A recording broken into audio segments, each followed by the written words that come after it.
All right. Well, again, thank you everyone for coming to the April Springfield AWS meeting. Today we're going to talk about Relational Database Service on AWS, or RDS. I'm going to cover some concepts for those who aren't familiar with the terminology. Just a quick poll. How many of you have used on-premise or self-hosted databases, MySQL, Postgres, SQL Server, things like that? Pretty much everyone here. How many of you have hosted any of those on Amazon to this point? Besides, okay, Jason, Matt, Ben. What's your name? Justin. All right. Good opportunity to help you understand the difference between the on-prem and hosting on AWS. Let's see. Today we're going to talk about terminology, pricing, metrics, different types of databases, different database options, and then some tips and tricks that I've picked up along the way, not necessarily in that order. Let's start off with some terminology, and I'm going to flip back and forth between my slides and the AWS console, so if you're logged into the console, you'll be able to follow along. But the main difference between RDS and what you may be used to is MySQL and the other databases are typically self-managed. I mean, you're installing them on your own servers, or you're installing them in virtual servers in the cloud, but you're responsible for configuring your backups and managing your software updates, and you're responsible for setting up the replication between your primary server and any of the slave servers or read replicas. And then when there is a primary server failure, you're responsible for failing over to one of the read replicas. And I mean, all of that takes time. Fortunately, most of those things can be automated or don't happen very often, but the fact of the matter is it's something else that you have to take care of. And our group is pretty developer heavy, so anything that we can do to offload administrative tasks to a third party, like Amazon in this case, is usually a win, and at the price they're charging, it's almost always a no-brainer. So today we're going to be focusing more on the Amazon managed services and how the MySQL and Postgres and the others in RDS compare to even their newer Amazon Aurora product. We're going to be focusing on open source databases today, primarily MySQL, but Amazon does support several different open source and commercial databases. Primarily on the open source side, MySQL and MariaDB, which are very similar. Postgres, as I mentioned before, and then on the commercial side, they support Oracle and Microsoft SQL. And we're not going to go into a lot of detail on those just because we primarily use MySQL in our company. But if you have questions about the others, I'd be glad to field them afterwards. If they're general questions or questions specific to MySQL, feel free to ask them during the meeting, but I might have to do some research on the others. We're going to talk about instance types, primarily how does MySQL on RDS compare to Aurora on RDS, also the size of the instances. So you've got your entry-level classes like the T2 burstable classes and how they compare to sort of your memory optimized classes like the M3 and some of your other classes and what those look like. We'll also be talking about single AZ versus multi-AZ. I mean, you'll see that terminology pop up, and really what that means is it a single server, just a MySQL master, or is multi-AZ, is that a server that is replicated to another data center? In Amazon terms, an AZ is a data center within a region. And we've talked about this in prior meetings, but Amazon has regions where, for example, in the United States, we have 4 regions. The US East 1, which is in Virginia, US East 2 in Ohio, US West 1 in California, and US West 2 in Oregon. Each of those regions have multiple AZs, and an AZ is essentially a self-contained data center in that region. So you picture something like US East 1, their primary region or their default region in Virginia, that literally has 5, 6, or 7 data centers now. And those are called AZs. So when you get into multi-AZ, that means that your data is in 2 different data centers. I mean, a data center could completely crash and burn. Theoretically, your data would still be available. We'll also talk about the difference between backups and snapshots, because some people don't realize that those are not the same thing. Let's see. So let's get into database types. Mentioned open source databases. The list is shown there. Commercial databases. When you get into the Aurora databases, we're going to talk about that in more detail a little further into the meeting. But Aurora is Amazon's cloud version of MySQL or of PostgreSQL. The gist of it, without getting too technical at this point, is that MySQL and Postgres are designed to run on a server with a disk subsystem, and if you want to set up a slave, you would set up another server with another disk subsystem, and you duplicate all of that data. With Aurora, they took all of the things that we as developers would interface with, all of the different query language and management tools and everything, and they maintained that, but they completely replaced the storage subsystem with something that's more cloud friendly. And like I said, we'll talk about that here in a little bit, but that's really the difference between MySQL and Aurora. Aurora you can think of as MySQL built for the cloud. And then we'll also talk about Aurora Serverless, which is an upcoming product, which essentially allows you to use MySQL or PostgreSQL without having a dedicated server running 24/7. They'll spin up compute power on demand as you need it, and they will scale that up and down for you.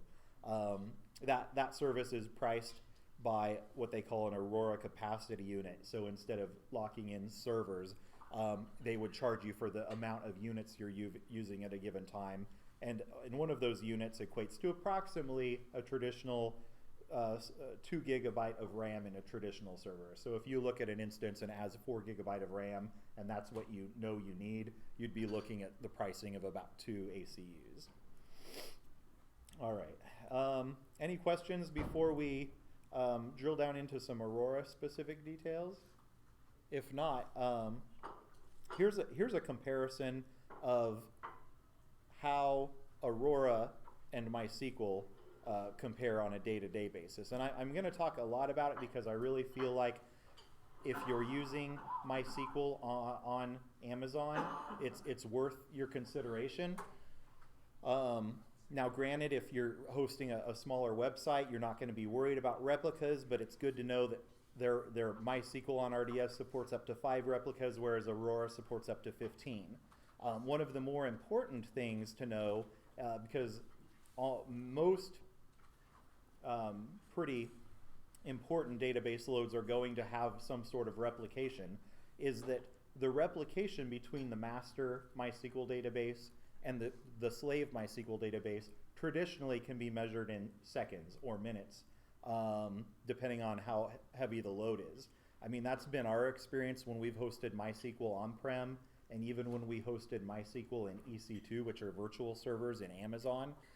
We would maintain a MySQL master server, and then we would maintain separate MySQL slaves, and we would frequently be dealing with what we'd call replication lag. An interesting thing about how Aurora is architected is that you just don't see replication lag. And we'll get into how they achieve that, but it's important to know that your replication lag is very consistent, very low, almost non-existent. I mean, we're talking 20 milliseconds versus seconds or dozens of seconds. It's pretty amazing. And then performance of impact on the primary.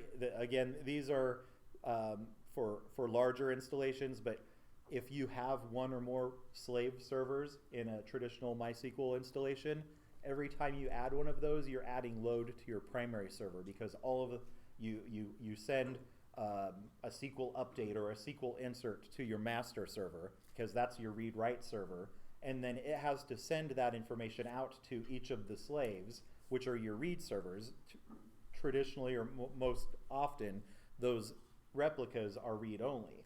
And when it pushes that out, if you have one slave server, it has to forward it on one time. If you have 5 slave servers, it has to forward that information 5 times. And so you could imagine how that would impact performance. Whereas with the way Aurora stores their data, it's written to a shared pool of storage, and all of those replicas have access to the data immediately.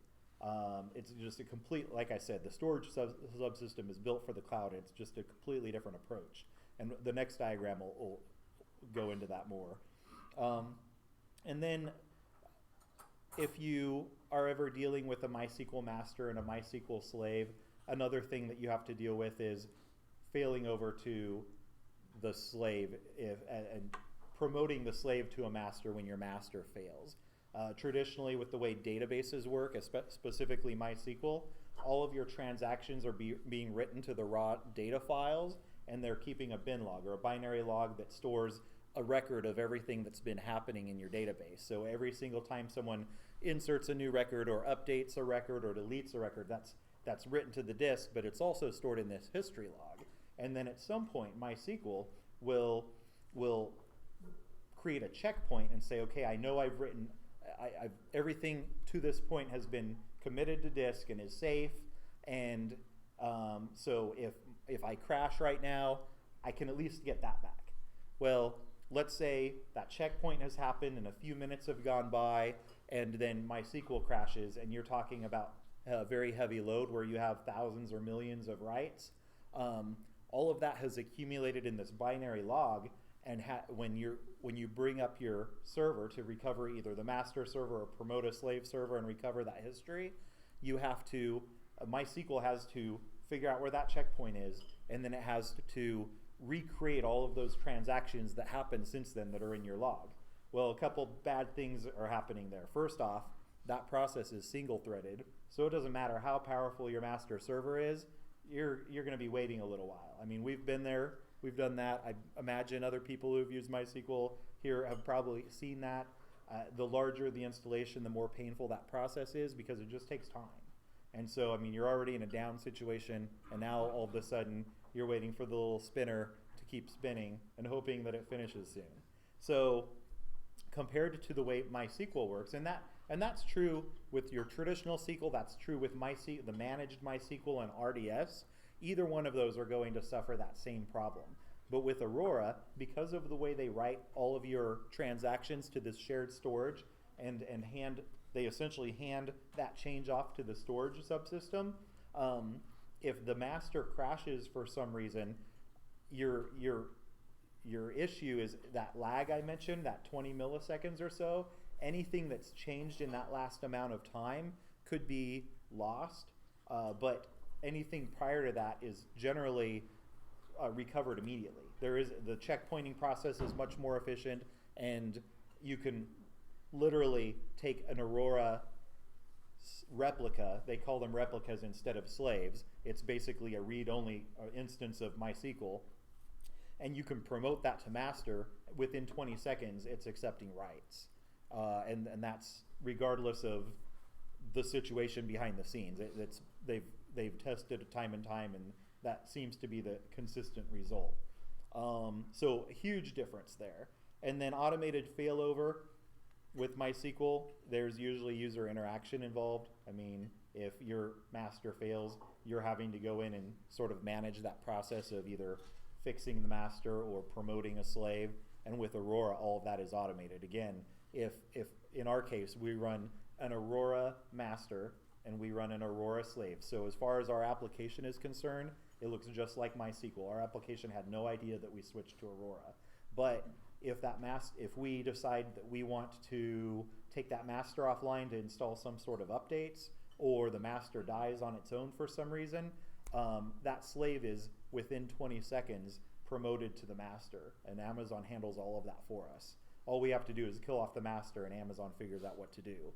If we didn't have that replica, normally think about the way MySQL works. If your master has a copy of all of the data, and then your slave has a copy of all of the data, if that master fails and you don't have a slave, your data could be gone. But if you have a slave, you could worst case scenario, promote that slave to a master. With Aurora, you don't even have to necessarily have the primary and the secondary. So this is like hosting gold when it comes to hosting smaller websites that are just large enough that you need to be able to provide that redundancy. And so if you find yourself in a situation where you're wanting to provide a MySQL slave and you're trying to decide economically whether it's necessary or justifiable, Aurora is great in that regard. You have an Aurora master, maybe you don't have an Aurora replica at all. Because of the way the storage is written, and this is the fancy graph that I'm about to talk about, but because of the way that storage is written to disk, it's written, and I'm looking at the right-hand side here, this is showing an Aurora AZ1 is your primary instance. Every time it makes a write, it's writing it out to 6 different disks in 3 different data centers, so 2 in each of the 3 AZs. And the nice thing about that is your replica reads the data from those same disks. And so you think, okay, maybe I don't even have a replica. My primary fails. Amazon will pick up on the fact that that primary isn't responding anymore, and within a minute or 2, it's kicked on a new primary using that same storage. So for anybody that's on the fence about needing a slave and offering it just as sort of a precautionary for customers who are sort of mid-range to higher range load, but still realistically on the small end of database sizes, this is amazing. I mean, let's look at this graph for a second. So, or this chart. On the left-hand side, it's talking about how MySQL traditionally works. And really the takeaway from this is that all of these arrows are data movement. The green arrows are log records. The yellow, so that's just writing to the MySQL logs. The yellow arrows are your binary logs, which you can set up MySQL on RDS to continuously send those to Amazon S3. That way, that's yet another way that you could restore your data. But then your really large red arrows, that's the data being written to the raw MySQL files on the disk. And then because of the way MySQL works, because it depends so heavily on those raw files, it writes the data twice. So the blue and the red are the exact same data, but the blue is a double write buffer. So it's basically writing again. It's just another way that it verifies the data is getting written. And I mean, the takeaway from this, then there's some more metadata that's happening. That's the small purple line. But the takeaway from this is there's a ton of I/O happening with traditional MySQL. I mean, your primary instance, that data coming in is being written to the disk, and then behind the scenes, Amazon is writing it to a second disk. That's just how the EBS works. And then the standby instance, or your MySQL slave, is also receiving a full copy of all of that data. Now the graph shows that it's being written twice. I'm not 100% sure on that, but there's definitely a lot of data movement happening. And then that MySQL slave is also having to write all of that data to its disk because it maintains a completely separate copy. I mean, you could potentially get into a situation where your data in your master and your slaves is out of sync. I mean, it's happened to us. Whenever we're doing migrations, we're basically migrating our master because we consider that the purest copy of our data. But you can have situations where there's a hiccup with the slave, and when you bring it back up, it just, for whatever reason, it didn't process an insert or an update or a delete for some reason. And we've just found a couple examples where with it's storing a copy of the data in each server, they just aren't always perfect copies of each other. Whereas now let's look at Aurora. It's still MySQL. It's the MySQL engine. It's a fork of the open source software. So the interface that you and I would normally work with is 100% compatible. But then behind the scenes, the things that we aren't concerned about as far as how it's written to disk are completely different. So the primary instance, the green line are log records. The primary instance only sends these log records to the storage, and then the storage applies the changes to the disk. It knows what to do with the log records. So it's essentially a distributed MySQL storage engine.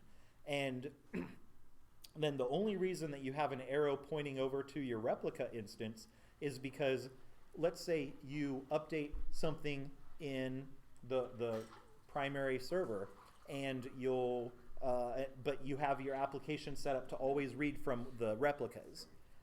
You want to make sure that those replicas know that an update has changed, and so all it's really telling the replicas is, hey, this record has changed or this table has changed, so that they flush out their cache, because the replicas are reading all of that data from those same 6 disks that the master is writing to. And I say disks, the 6 different servers, if you will. So a huge architectural change. Now, I'm sure if you haven't looked at Aurora, you're thinking, well, it's okay, I have a primary MySQL instance and it's storing the data once.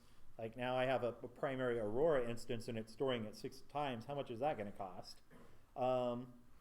So I've got a chart that's going to talk about the pricing and compare it, but before I get real deep into Aurora specific costs, I want to go back and talk more general about the different prices for the different instant types and such, and we're going to flip over to the console to look at how I'm finding this information. But Amazon, regardless of the database product that you're using, they're going to charge you, your pricing is going to be based on the instance type, so how fast is the instance, how much memory does it have. You can bring that price down by subscribing to reserved instances. All that is a billing credit. So if you set up an RDS instance, regardless of what platform it is or what database it is, and you later decide, you know what, I'm in this for the long haul, I'm going to use this for a year or 3 years, that's when you would look at a reserved instance. You basically commit to Amazon that you're going to run that for a year or for 3 years, and as soon as you've paid for that reserved instance, when they process your billing, they match that up with the instance in RDS, and the credit just works out. You don't say this reserved instance belongs to this database instance. They also charge for storage, of course, and that's usually charged per gigabyte, but they also, in some cases, charge for I/O, primarily going back to Aurora. That's a main differentiator. They're going to charge for the I/O to the Aurora disk subsystems. You also see that if you're still using magnetic storage, they'll charge for I/O, but generally everything is SSD backed now. They'll just call it general storage, and you won't see that. You could get into I/O fees if you're needing high I/O and you have to pay for provisioned IOPS. You'll see that option, and that basically means I need you to guarantee me that I'll always have access to this many reads and writes. An IOP, or an input-output operation, is one read or one write from the disk. So, I mean, generally when we're looking at things, that Aurora is charging in 1 million I/O operations. So that might show up as a few pennies on your bill at the end of the day. I mean, even when we did a massive migration, I think it was $5 or $10. They'll charge you for data transfer. Generally, all of the data coming into RDS, regardless of the database type that you're using, is free, just like most of their services. The first gigabyte of transfer out of RDS to the internet is also free. After that, I've got a chart that shows this, but it's priced at 9 cents per gigabyte out, and that's typical of most of their services, I believe. If you're just transferring between a server and RDS, so you already have your web servers in Amazon, you generally won't see fees. Snapshots, those are, I mentioned I was going to talk about the difference between backups and snapshots. A snapshot is something you can go in and you can make a full backup image of your database at a particular point in time and store that. They charge for those as well. If your database is 10 gigabyte, they'll give you 10 gigabyte of snapshot space for free. But after that, there's a per gigabyte fee. This is a comparison of the pricing between MySQL, a few different MySQL options and a few different Aurora options, just to give you an idea of what to expect. One question. Yes? If your app is hosted in Amazon servers, yes? will they charge you for within the app to delete? Will they charge you for that as well? if the app is, the question was, if you are hosting an app in Amazon, will you get charged for data transfer between RDS and the app? And yes and no.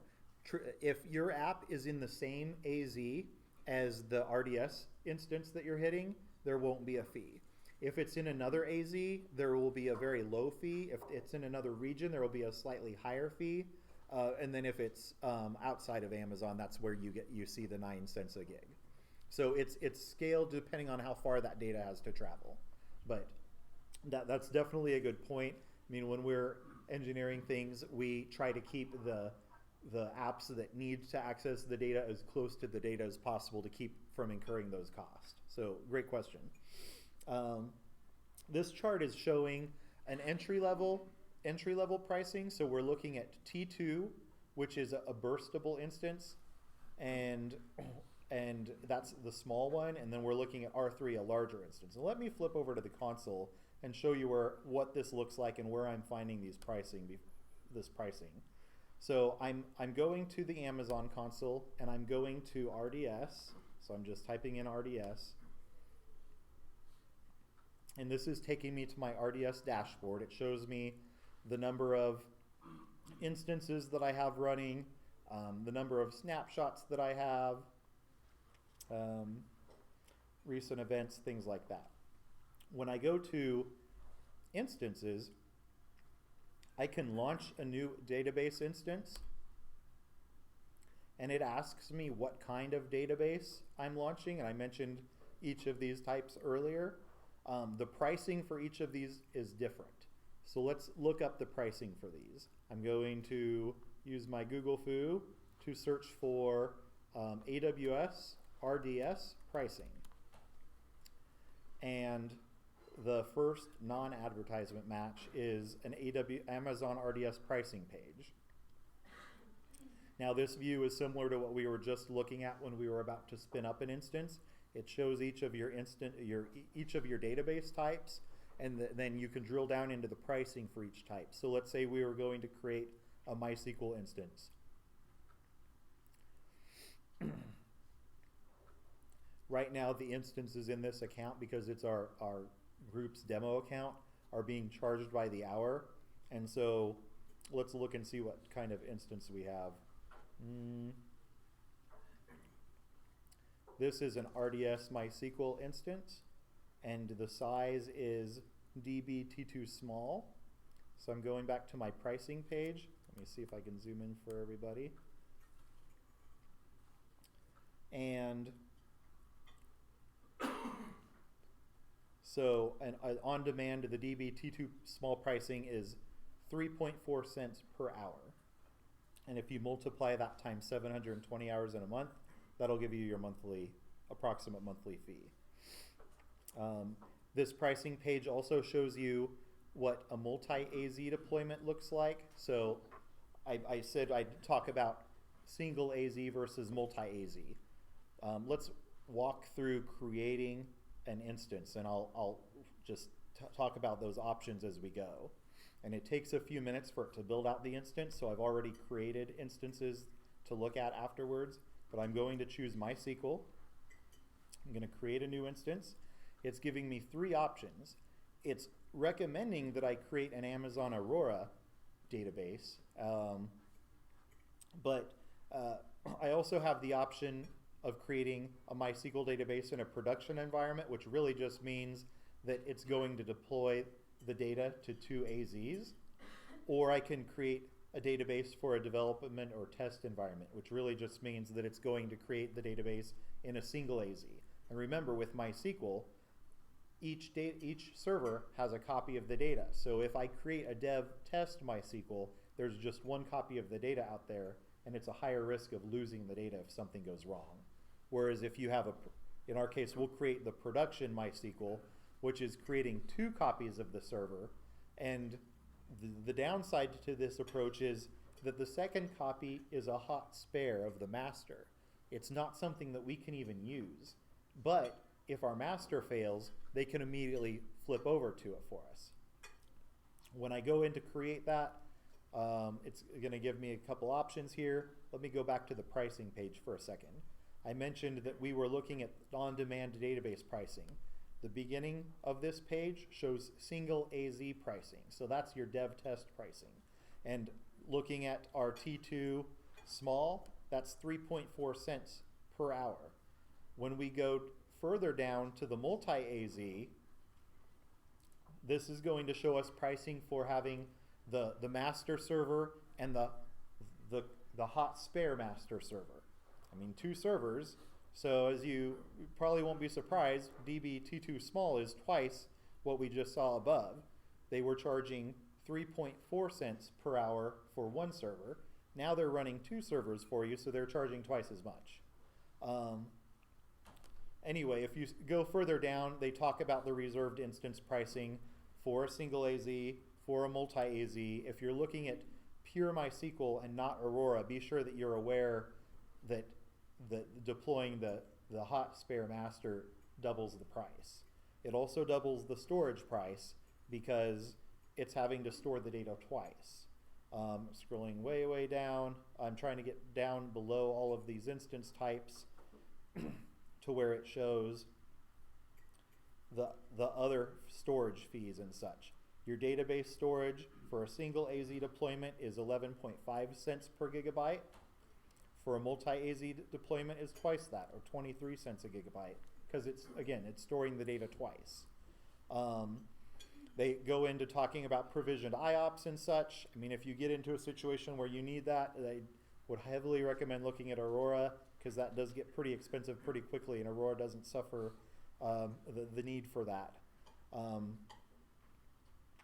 And then they talk about backup storage, and then the details regarding data transfer in and out are all covered here. They cover all of the different scenarios as far as data transfer out to the internet, out to the various regions. And by looking at this, I believe that data transfer to any of the AZs in your region is free. I don't know if that's always the case with every service though. So let's go back. We're back on the page where we're creating an instance. It's asking us what MySQL version we'd like. We choose 5.6 or 5.7, and then we'll have the option for them to automatically deploy minor updates. But if you choose 5.6, you're going to have to manually upgrade to 5.7. You'll have to deploy a 5.7 and migrate your data. Isn't that correct? I believe so. So let's create we'll create a 5.6 since I've already created a 5.7. They let you choose your instance type. This has a big impact on the price, so try to size according to your actual needs. We're going to go with a T2 small. They're giving us the option to deploy a replica in a different zone. Even though we chose production, we could override this setting here. All that choosing production over dev test did was toggle this to yes instead of no. We could provision IOPS if we needed to. I'm going to say general purpose. I suppose that's another difference in production versus dev test. They've toggled the provision IOPS to on. We'll stick with general purpose here since this is just a testing database. And then you could name your database here. RDS, MySQL 5.6 is just an admin database. Bang. Which are the same credentials you'll see in Slack for the other databases. Now it's asking us where we would like the database to, which network or VPC we want to put the database in, which subnet we want to put the database in, and we'll end up covering VPCs and subnets in another meeting, but if you have questions, let me know afterwards. Whether or not the database is publicly accessible. Our production databases are not, but if you're testing and you want remote access to it or you want an easy path to migrate, this could be handy. In our case, we VPN into Amazon to manage our databases, and then all of our servers that need access to the databases are able to access the databases privately. So we normally choose no, but for these demos I've chosen yes. If you're rolling out a single server, you can choose your availability zone. We can give it a database name, example DB. You can set up parameter groups and option groups, which I'll try to cover here today still. You can use IAM, the Amazon permissions system, to create users for your database. I'm going to leave that disabled, but you have the option to do that with the MySQL RDS and the Aurora RDS. You have the option to disable encryption, and that's encrypted storage. You can override the backup retention period. I said I'd talk about the difference between backups and snapshots. MySQL or RDS keeps a rolling backups of your data so that you can perform point-in-time recoveries. A snapshot is just literally a snapshot of the moment that you took that snapshot. It's a backup from right then, whereas somebody was ringing. I thought that was me. Whereas the backups are more of a rolling backup, and it expires those out. But this is a managed backup that allows you to go back to different points in time. Monitoring, you can configure basic monitoring, which would be your CPU usage and your query throughput, so you can see the number of selects and inserts and updates and deletes in a graph form. You can see some other basic things there. Enhanced monitoring allows you to see that information every minute instead of every 5 minutes. It also allows you to see information at the OS level, because enhanced monitoring uses an agent that runs in the OS instead of pulling stats from the hypervisor. And so you can see memory usage, task lists, issues that might be causing blocking I/O and such. And then there's a third type of monitoring that they are introducing, not available on this list yet, but it's called, help me out, Jason, what do they call the new monitoring? I can switch over to my slides and look. Performance Insights. It allows you to look at your queries. It allows you to look at your system at the query level, and if you're seeing high loads and such, it will show you specific queries that are causing disk and I/O blocking issues, which is pretty amazing. Let's see. We're going to leave enhanced monitoring enabled. They allow you to set up automatic minor version upgrades.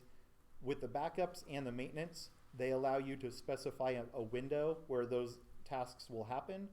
We're going to go ahead and leave the defaults here, but if you know that you have lower load overnight, it'd be a good idea to set those windows for some idle period or less busy period. So now it's creating that database. And that's what it looks like when you create a MySQL on RDS. So now that's going to sit here and spin and work on this for 5 minutes or so. You'll see I've already made a 5.7. The process with Aurora is very similar. Let me get back into some comparisons here. The takeaways on this, we've already talked about MySQL single versus multi. You're going to notice the pricing is double across the board. The multi-AZ adds, for every server you add those costs again, whether it be instance cost or storage costs. And so when you go to add MySQL read replicas, then again you're adding that sort of single AZ cost again, because you're spinning up another virtual server, you're making another copy of your data. And this is, on the pricing side, this is another area where Aurora really shines. So right off the bat, they're charging you a 20% premium to use that service over MySQL. And so at first, when you're looking at the numbers, you're wondering, well, is it worth it? Why would I spend 20% more for this service? But then the same type of things hold true. If you have Aurora and a replica, you're spinning up a primary instance and a secondary instance, so you're going to see your compute costs double. Like in the case of a small server, that double from 4 to 8 cents an hour. With a larger server, that double from or mid-sized server from 29 to 58 cents. Every time you add a replica, you're going to pay for more compute. But you see a flat rate price for storage. With MySQL, we were paying 11.5 cents per gig per server. With Aurora, it's a flat rate of 10 cents per gig. So as you get into larger data sets, that can equate to a pretty huge savings. I mean, we recently migrated a database from MySQL that we were self-hosting in EC2 to Aurora, and that particular database was burning 90 or 100 gigabyte of disk space in EC2.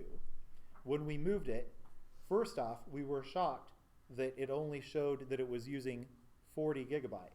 And I thought, well, that can't be right, because it was just using over twice that in EC2. And so we checked all of our data. It was there. It was correct. They are storing the information in such a way that even the storage, the amount of storage is more effective. Now, granted, part of that were just optimizations in MySQL in general, because our databases were created before some of those had come around. So to be fair, that 90 or 100 gigabyte, if we'd gone to a new MySQL install, may have been 60 or 70. But Aurora still has ways to cut that down. So on top of cutting our storage by 50%, we have multiple Aurora servers, and they all share the same data spread across 6 different servers. We might have one Aurora instance running, but there are still 6 servers storing the data behind the scenes that you pay for through this 10 cents per gigabyte. So in our case, if we had been using 100 gigabyte of storage, that would work out to $10 per month, regardless of how many replicas we have. And for us, that's been amazing. And then Aurora Serverless will take that one step further by charging you for what they call the ACUs, or Aurora Compute Units. And to put this in comparison, the equivalent of a small server would work out to be about 6 cents per hour. And the equivalent of this large server would work out to be about 48 cents per hour. So granted, that's going to be more than you would pay for a single Aurora instance, but if you have a lot of traffic and you're needing to scale up and scale down rather than locking into a larger server, you could run idle on some smaller server at a low rate at night, and then Amazon will automatically bump you up to a larger server behind the scenes as your peak time of day comes with your web app, and will charge you the appropriate ACUs, which are a premium over what you would pay if you were running that full-blown server 24/7. But the thought is, most people don't have a constant high load on their web apps and their other applications, and so even at the end of the day, after paying, in this case, it looks like about a 50% premium over a 24/7 type instance, the fact of the matter is it's scaling down to something far below what you would probably be running 24/7, and that's where you end up seeing your savings. So just keep this service in mind when you're looking at what you're moving to. If Aurora is appealing to you, I would hesitate locking into a 1 or 3 year term, knowing that this is on the horizon. It's in preview now, but you wouldn't want to lock into some heavy duty server just to be conservative and know that you have capacity, and then hear that this came out and realize when you crunch the numbers you could be saving 50, 60, 70%. Let's see. Just a question on Aurora. Yes. So compared to MySQL and Aurora, if you take a backup, can Yeah. you restore that to on-prem Correct. correctly? Yes. According to it all? That's absolutely right. So the question was, if you're using Aurora or MySQL, can you take a backup and restore it to an on-prem server?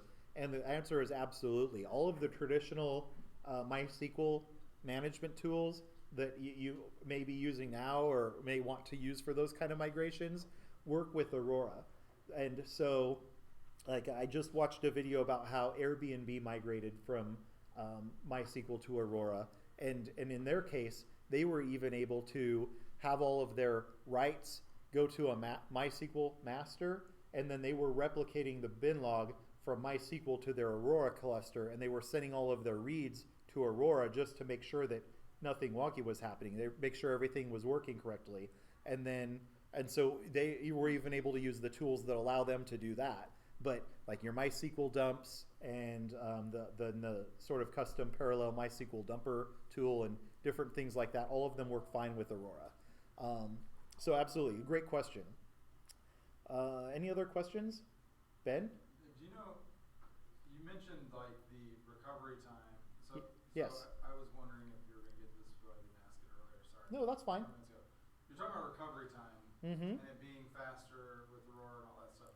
Is there any numbers that tell you response time of like runtime? Like if I make a query against Aurora, is it equally as responsive as MySQL or is it slower? What's the latency of the actual? Sure. Those numbers are out there, and that's a great question. So the question was, how does Aurora perform compared to MySQL in terms of reads and other queries? And the numbers are definitely out there. Some of them seem more optimistic than I have seen, so I imagine they vary by use case. But in general, Aurora writes are significantly faster than MySQL writes. And that goes back to that chart I showed where they just aren't having to move as much data, so it's very, very efficient. I mean, they're talking in some cases in orders of like 6 times faster writes. So something that could only handle 100,000 writes per second was handling 600,000 writes per second on the similar sized Aurora instance, which is just amazing. But that just goes to show how the distributed storage handles parallel writes so much better. The reads, same type of results because they're able. I say that parallel reads are significantly faster, and it goes back to how they're storing the data. Now, in our case, a lot of our stuff was engineered initially to where it was sort of single-threaded or serial processing. It's slower, but as we've moved to Aurora, we've re-engineered a lot of those things to take advantage of the parallel nature. Now it's significantly faster. It's stuff that would have just bogged down our SQL server before. It didn't make sense to run a bunch of these against the server because it could only do what it could do. And now all of a sudden it doesn't seem like we can hit an upper end. So I'm very, very happy about the performance of Aurora over traditional MySQL or even MySQL on RDS. Great question. Any other questions? If not, I'm going to touch on a few of these real quick. We talked about instance classes. This is really a slide I was going to talk about as I walked through creating a database in RDS. So we've really talked about a lot of these already. The instance class, that's the type of instance you're setting up. Security group, that's something I didn't talk about.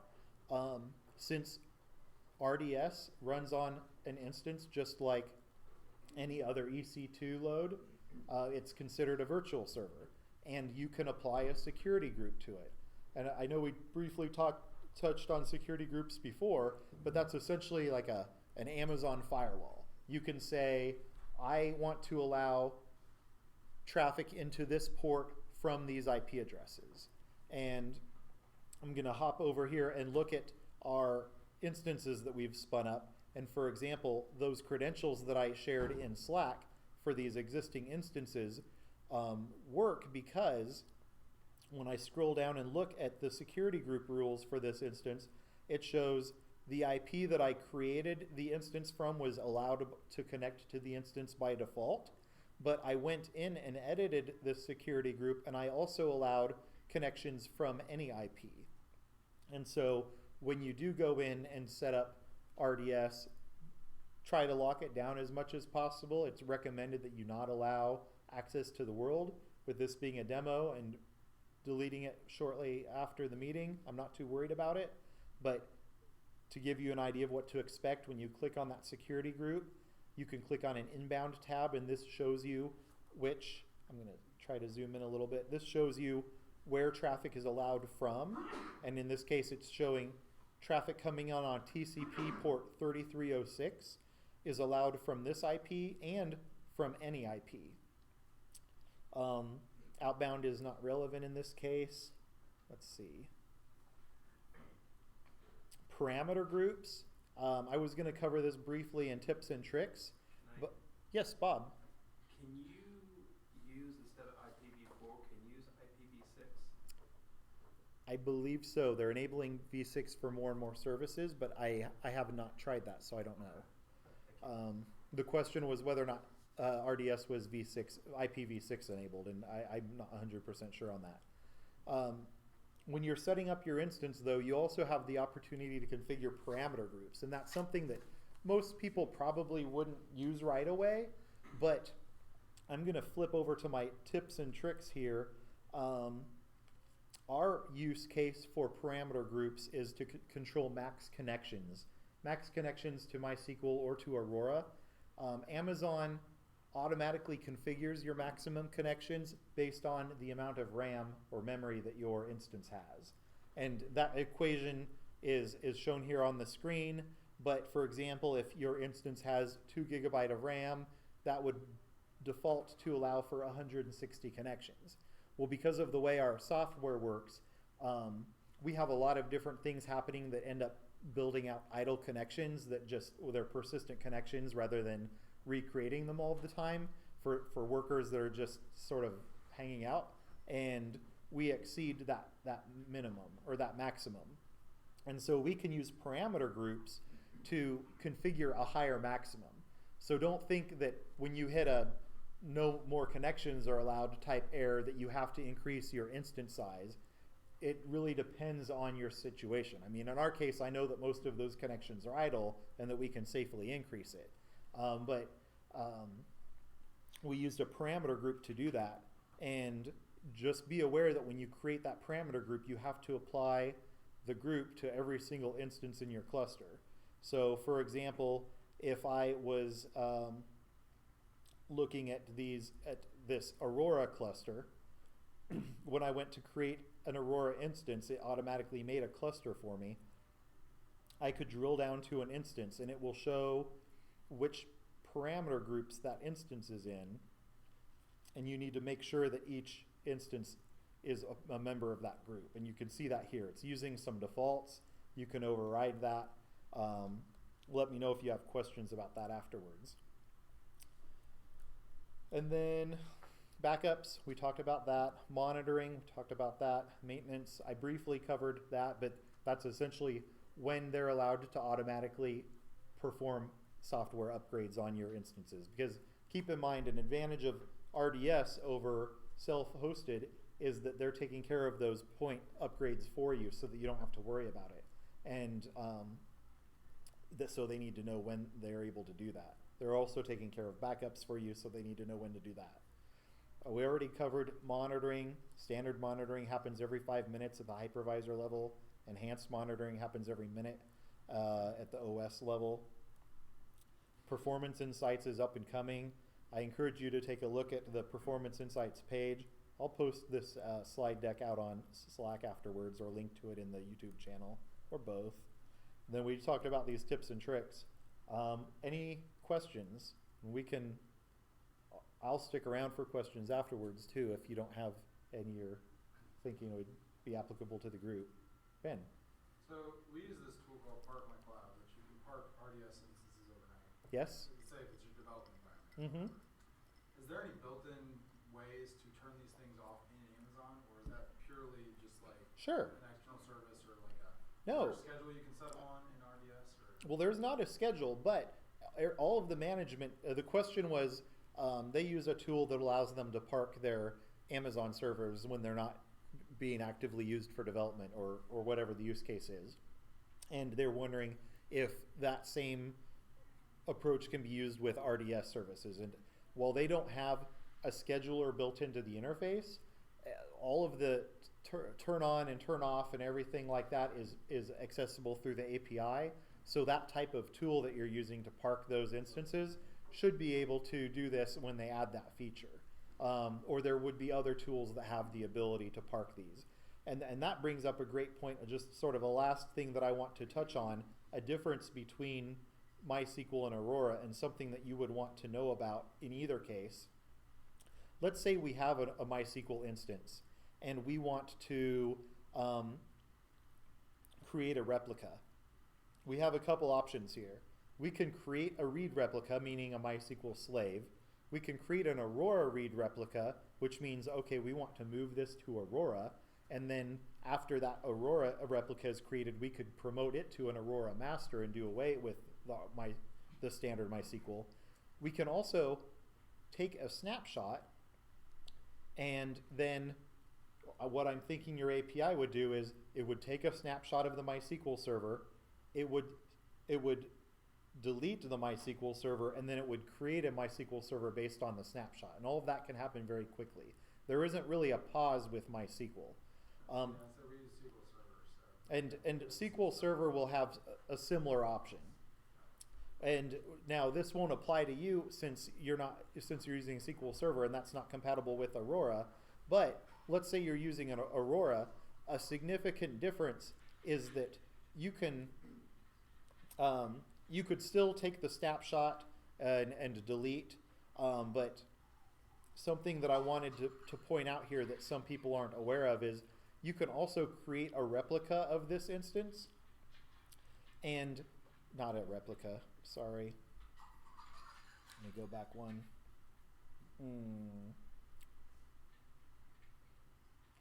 I can create a clone of this instance. This is a feature unique to Aurora, so this won't apply to everyone. But when I create a clone of this instance, you'd go through all of the steps that we went through earlier, creating an RDS instance. You'd choose the size, where it's, what data center it's in, and such. But when you spin this up, this is amazing from a developer point of view because you can take your production database, you can immediately create a clone that uses the same storage subsystem you're already paying 10 cents a gig for, but it knows I'm pointing to this checkpoint in the storage, and it's not having to duplicate the data at all. So I know that doesn't really tie into your question asking about up and down with pausing instances and such, but along the lines of backups and restores and everything, it's a unique feature that if you're in a dev situation and you are using SQL Server or MySQL and you want to make a copy of a production database for development purposes, generally that's a time-consuming process and not something that people look forward to doing. And this is something that we've been able to start using because now all of a sudden we instantly have access to a dev server at a point in time and can do anything we need to on it without compromising the live server and without paying for another 100 gig or however much storage you have. It's using that same storage. Well, this would require, because production might have PII, which you don't want to copy to dev, so Right. that's involved in this process, right? Right, and so there would be cases where this won't necessarily help you. The comment was that if production has PII, you may not personally identifiable information or credit cards or health information, anything like that. I mean, your developer data set would be a scaled down data set anyway, but if as part of your CI and CD, when you're rolling out the continuous integration and the continuous deployment, when you're going through all of your checks, this is allowing us to clone our live database and run some read and write checks against with our application against essentially a live database, but without the side effects of those pesky deletes hurting production data. So that's been a way to know that all of our tests are working on live data without compromising the live system or waiting hours for the system to get cloned. Anyway, no, great question about pausing the instances and such. Sorry, there's not anything built in, but it could certainly be done through the API. Anything else? One more, and then we'll do the rest of the Q&A afterwards. Jason? Are you using your ACLs as a wrapper outside your subnets for your security on your RDS? Question is, am I using ACLs as a wrapper for security outside of my subnets? The ACLs at what level? The VPC? Subnet level, yeah. I am not. I'll have to have Jason show me how to do that. Well, we're using security groups and relying solely on those. So I imagine we'll end up having a networking month where we go through a lot of those topics because even I'm a little unfamiliar with some of the concepts. Great question, though. If you have any other questions, stick around. That's all I have for today.